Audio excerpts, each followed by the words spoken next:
Assalamualaikum warahmatullahi wabarakatuh. Anak-anak ustazah, kita akan belajar matematika tentang sistem koordinat. Kita mulai dulu ya dengan lafaz basmalah. Bismillahirrahmanirrahim. Sistem koordinat itu ada dua. Pertama, sistem koordinat kartesius, dan yang kedua, sistem koordinat polar. Di kelas 5, kita hanya mempelajari sistem koordinat kartesius. Anak-anak ustazah harus tahu dulu apa itu sistem koordinat kartesius. Sistem koordinat kartesius itu biasanya digunakan untuk menentukan tiap titik dalam bidang dengan menggunakan dua bilangan yang biasa disebut dengan koordinat X dan koordinat Y dari titik tersebut. Misal koordinat X. Koordinat X itu disebut juga dengan sumbu X. Dia adalah garis lurus yang horizontal, sedangkan koordinat Y atau sumbu Y itu garis tegak lurus yang vertikal. Kita akan memperhatikan titik masing-masing sumbu X dan sumbu Y dari contoh yang ada. Perhatikan sumbu X dari negatif 3 sampai 3, sedangkan sumbu Y dari garis lurus 3 ke negatif 2. Yang diminta adalah titik A terletak di negatif 3 dan 3. Untuk peletakan titik, yang pertama adalah nilai X, yang angka kedua disebut dengan nilai Y.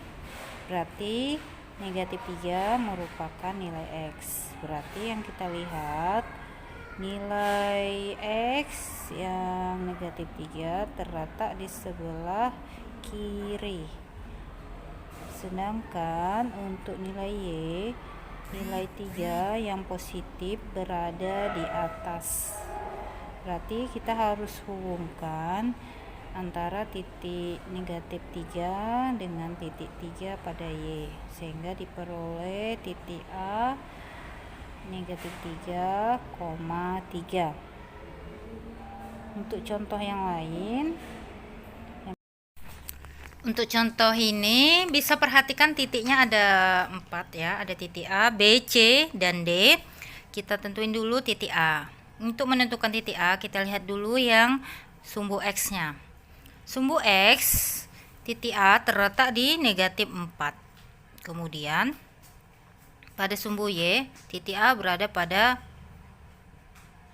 positif 2 atau 2. Berarti nilai dari titik A adalah negatif 4,2. Titik B, perhatikan pada sumbu X-nya. B terletak di negatif 4, sedangkan di Y terletak di positif 9. Berarti nilai B negatif 4,9. Titik C. Titik C berada di sumbu X 2, kemudian di sumbu Y juga 2. Berarti C terletak di titik 2,2. Perhatikan titik D.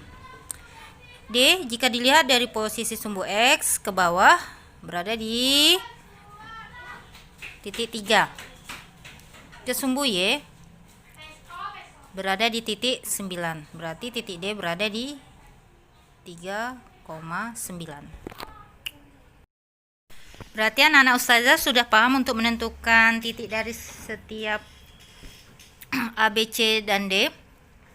Tadi kita udah peroleh nilai A negatif 4,2, titik B negatif 4,9, titik C 2,2, dan titik D 3,9.